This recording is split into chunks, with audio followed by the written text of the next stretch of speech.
Bom dia, capítulo 8 do livro No Mundo Maior, de André Luiz, e esse capítulo se chama No Santuário da Alma. E aí ele começa dizendo, né, noite fechada, Calderaro e eu penetramos casa confortável e nobre, onde o instrutor, segundo tinha me prometido, me proporcionaria alguns esclarecimentos novos com referência aos desequilíbrios da alma. Não é caso tão grave quanto aquele do paralítico que a gente tinha visitado. Trata-se, a bem dizer, de questão quase vencida.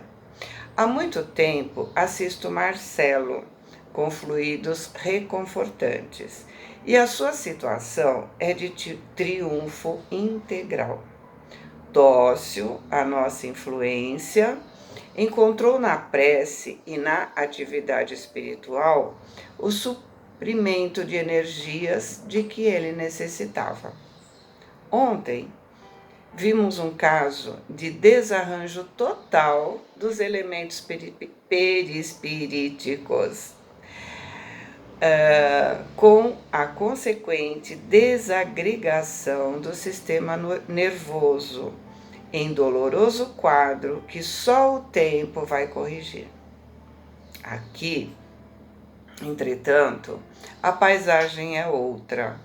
O problema de perturbação essencial já está resolvido. O reajustamento da vida surgiu pleno de esperanças novas. A paz regressou ao campo físico. Mas perseveram ainda as recordações, os remanescentes dos dramas vividos no passado, afloram sobre a forma de fenômenos epileptoides. Indivíduo que tem tendência para reações impulsivas, irascíveis e às vezes violentas, e má adaptação social. Isso quer dizer, né? Epileptoides. As ações reflexas da alma que emergem de vasto e intricado túnel de sombras e que retornam, em definitivo, ao império da luz. Se o mal demanda tempo para se fixar, é óbvio que a restauração do bem não pode ser instantânea. Assim, ocorre com a doença e a saúde, com o desvio e o restabelecimento do equilíbrio. Após atravessar a entrada, nos dirigimos devidamente autorizados ao interior, onde agradavelmente me surpreendeu encantadora cena de piedade doméstica. Um cavalheiro, uma senhora e um rapaz estavam imersos nas divinas vibrações da prece, cercados de grande número de amigos do nosso templo, do nosso plano. Ou seja, eles estavam fazendo o Evangelho do Lar. Fomos recebidos amorosamente. O orientador me convidou a colaborar nos trabalhos em curso, de vez que, com a valiosa cooperação daqueles 3 companheiros encarnados, ajudavam irmãos recém-libertos da crosta, reais auxílios de modalidades várias. A respeitável beleza daquela reduzida assembleia era digna de registro, consagrada ao bem e à iluminação do espírito.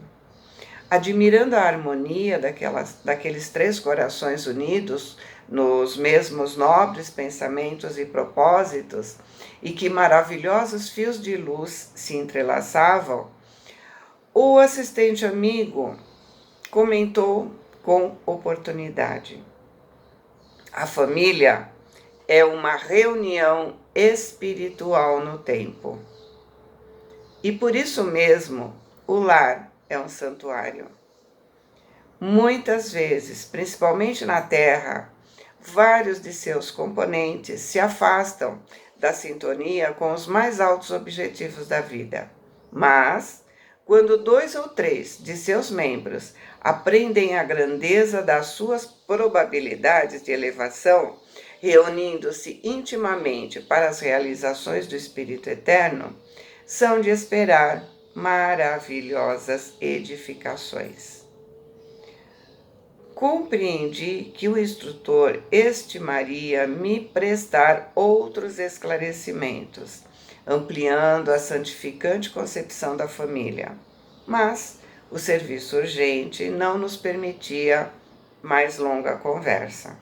O trabalho de socorro a irmãos sofredores prosseguiu ativo em nosso lado, ou seja, no lado espiritual, né? Terminado o encontro do trio familiar, o Evangelho no Lar, né? Com a expressiva e comovedora oração, começou a retirada dos companheiros da nossa esfera, enquanto os amigos encarnados estavam em carinhosa conversação. O cavalheiro, com um sorriso feliz de trabalhador, que bem cumpriu o dever, se dirigiu aos circunstantes em voz alta. Graças a Deus, tudo normal. Encarando o rapaz com imensa ternura paternal, indagou: E você, Marcelo? Continua bem? Sem dúvida, papai, respondeu alegre. Estou maravilhado com os excelentes resultados que venho colhendo em nossas reuniões das quintas-feiras. Tem voltado os ataques noturnos? Não.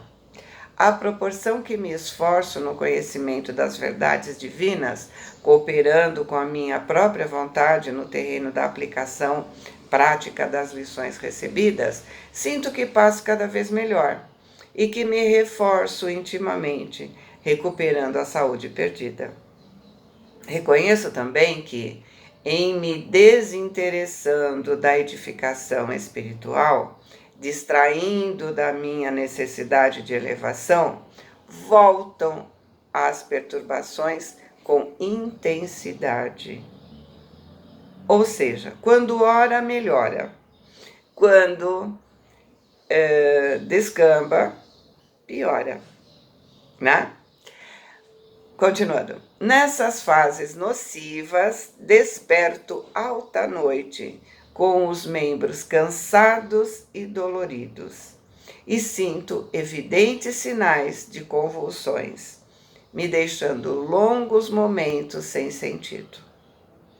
O jovem sorriu a essa singela confissão filial e prosseguiu. Felizmente, porém, agora que me consagro zeloso e assíduo à tarefa espiritualizante, reconheço que os passes da mamãe são mais eficientes. Estou mais receptivo e observo que a boa vontade é fator decisivo para o meu bem-estar. Ou seja, quanto mais predisposto a gente está a receber, a ter boa vontade, mais a gente recebe do mesmo tipo de passe, né? Mamãe dava passe neles, vai saber há quanto tempo. Mas ele confessa, né? Quanto mais ele se dispõe, mais ele recebe. Os ouvintes se olharam contentes e o entendimento íntimo continuou edificante, repleto de belas sugestões. Então, ele já está mais, ou melhor, ele já não está mais sendo perseguido. Ele já passou essa fase, mas precisa se manter vigilante em oração no caminho do bem. Porque se ele não continuar no caminho do bem, os resquícios da situação que o levou a esse estado voltam, porque ainda estão impregnados na sua mente, no seu foco. Então, distraiu, a mente volta àquela situação que ele se encontrava. Então, por isso que ele ainda tem alguns ataquezinhos. Então, não são mais os obsessores, é ele. E aí ele continua, né? O assistente preparando o meu raciocínio me informou.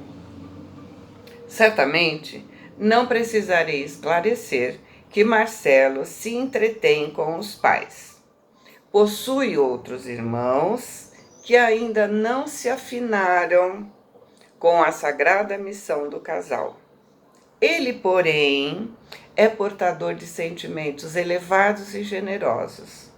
Como quase todos nós,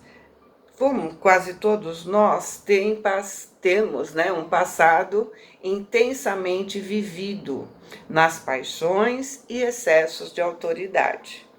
No passado, ele exerceu enorme poder de que não soube usar em sentido construtivo.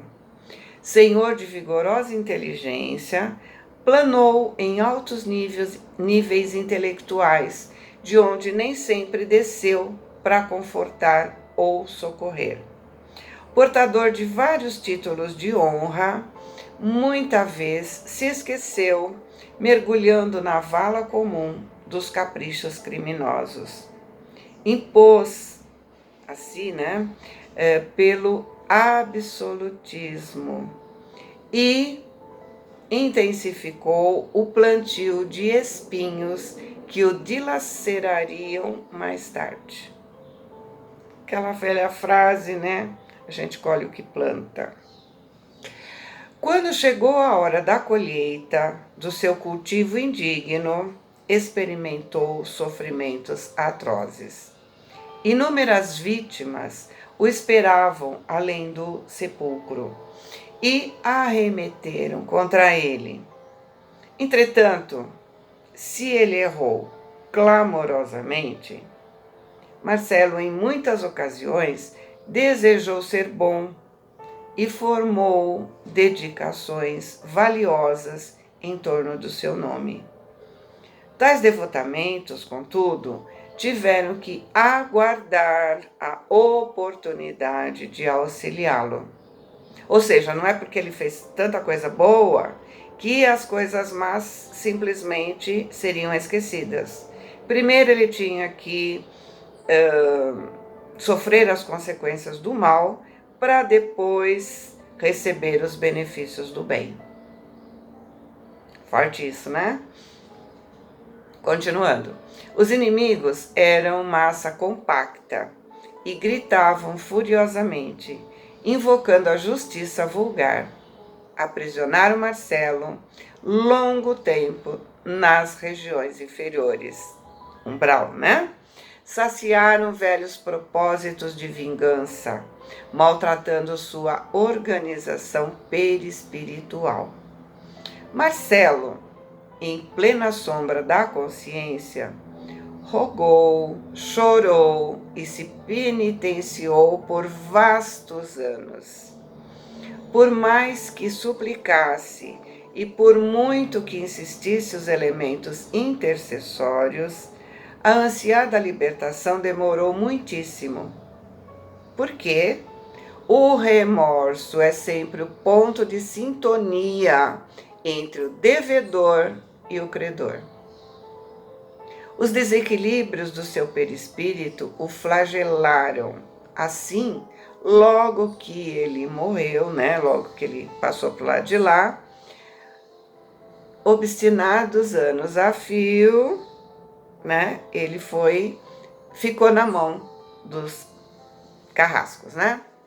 Depois de breve intervalo nas explicações, eu, curiosamente, né, disse, então, isso quer dizer que o fenômeno epileptoide, e ele completou, muito raramente ocorre por simples alterações do encéfalo, como sejam as que procedem de golpes da cabeça. O assistente esclareceu, cortando a minha observação, né? Eu estava falando e aí ele falou logo em seguida, né? E geralmente é enfermidade da alma, independente do corpo físico.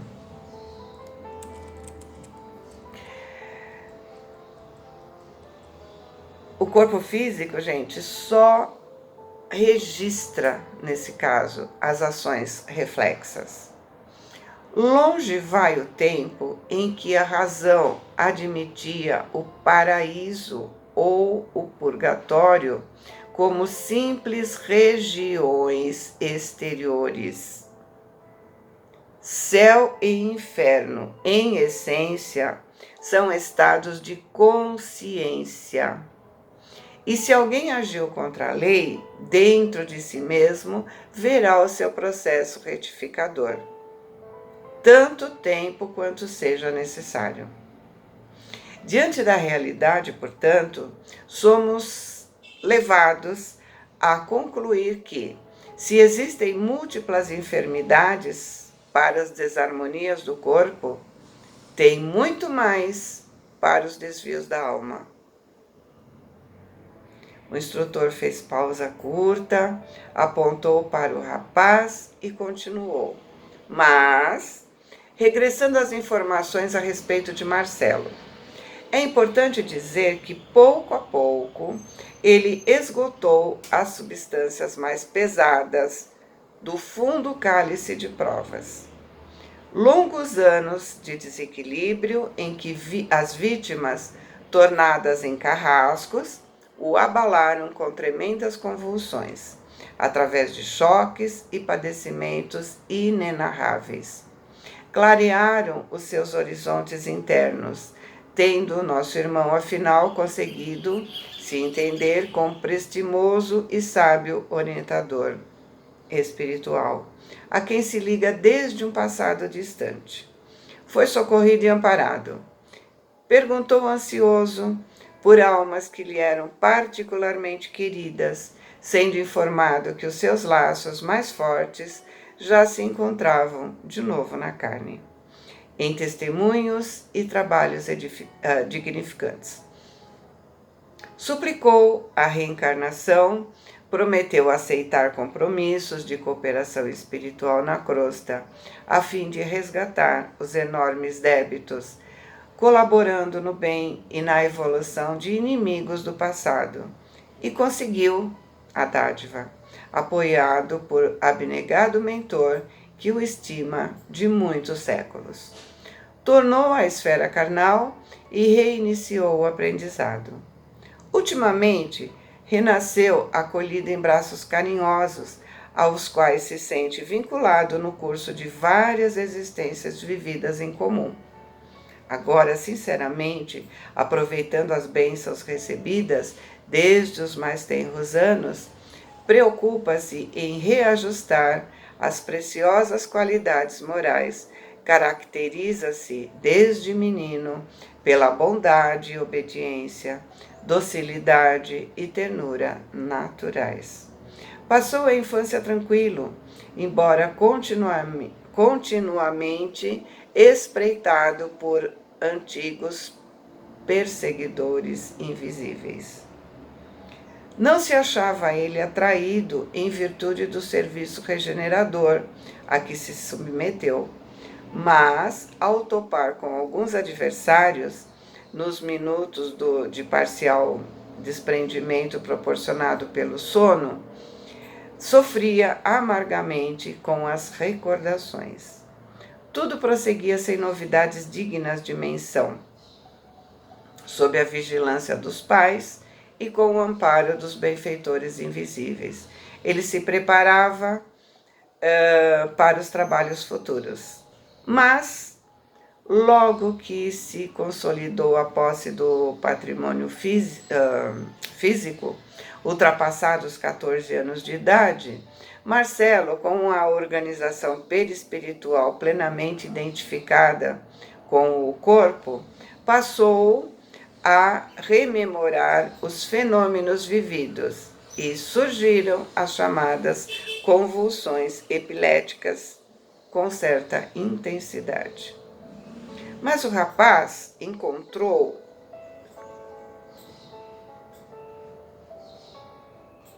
imediatamente os antídotos necessários, refugiando-se na residência dos princípios nobres. Lembra? A parte frontal do cérebro. Isto é, na região mais alta da personalidade. Lá nos primeiros capítulos ele definiu assim, né? Pelo hábito da oração, pelo entendimento fraterno, pela prática do bem e pela espiritualidade superior, né? Dessa forma, ele reduziu a desarmonia neuropsíquica e reduziu a disfunção celular, reconquistando o próprio equilíbrio dia a dia, mobilizando as armas da vontade. Nesse esforço, dentro do qual se fez extremamente simpático, recebeu muita colaboração de nossa esfera, aproveitando integralmente pela adesão criteriosa ao esforço construtivo do bem, recebendo a luta com serenidade e paciência, instalou em si mesmo valiosas qualidades receptivas, favorecendo o nosso trabalho e dispensando, por isso mesmo, a terapêutica dos hipnóticos ou dos choques, a qual, provocando estados anormais no organismo perispíritico, quase sempre nada consegue, senão deslocar os males, sem os combater nas origens. O caso de Marcelo oferece, por isso, características valiosas, atendendo às sugestões daqueles que o beneficiam, adaptando-se à realidade, vencendo o médico de si mesmo, única fórmula em que o doente encontrará a própria cura. Nesse instante, o rapaz se despedia delicadamente dos pais, retirando-se para o seu quarto particular, onde se recolheu ao leito, após purificar a mente em pensamentos de paz e de gratidão a Deus. Ou seja, quando nos acalmamos, quando nós oramos, temos condições de receber ajuda. A prece sincera é tudo. Muitas pessoas querem sarar utilizando remédios, mas o remédio não tira as nossas culpas, nossas lembranças. Mas a oração que nos conecte com quem pode nos ajudar, e com essa ajuda nós resolvemos pendências do passado, e assim vamos nos purificando e, portanto, purificando o nosso corpo. E aí ele continua, né? Dentro de breves minutos, afastava-se do corpo e vinha ter conosco, saudando o calderário com especial carinho. O assistente gentilmente me apresentou a ele. O jovem mostrava profunda lucidez. Abraçado a nós, com demonstrações de alegria, comentou suas esperanças no futuro. Expôs ardente desejo de trabalhar pela difusão do espiritismo evangélico, disposto a colaborar na obra edificante que os pais vêm realizando. Se referiu, para minha admiração, às atividades da nossa colônia espiritual, perguntou das minhas impressões de nosso lar, seduziu-me pela oportunidade de conceitos e pela beleza das apreciações inteligentes e espontâneas. Estávamos conversando quando dois vultos sombrios cautelosamente se aproximaram de nós. Quem seriam senão míseros caminhantes desencarnados?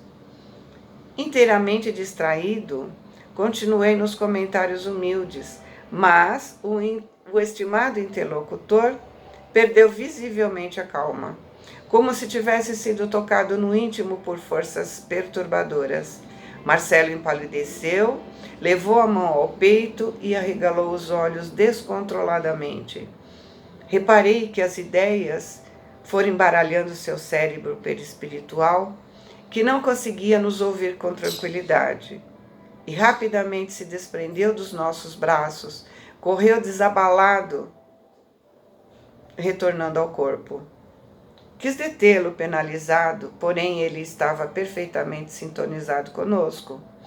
Algo mais forte que o conhecido cordial me unia ao novo amigo.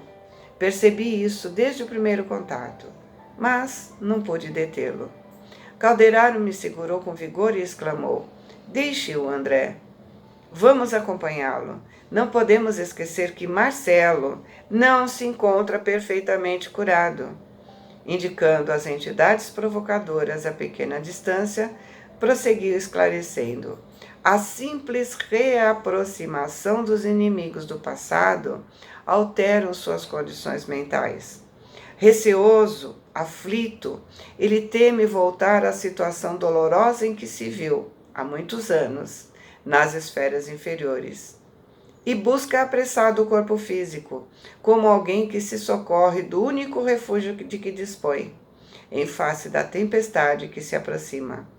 Os espíritos errantes se retiraram e voltamos à casa de Marcelo, onde encontramos o jovem tomado de contorções.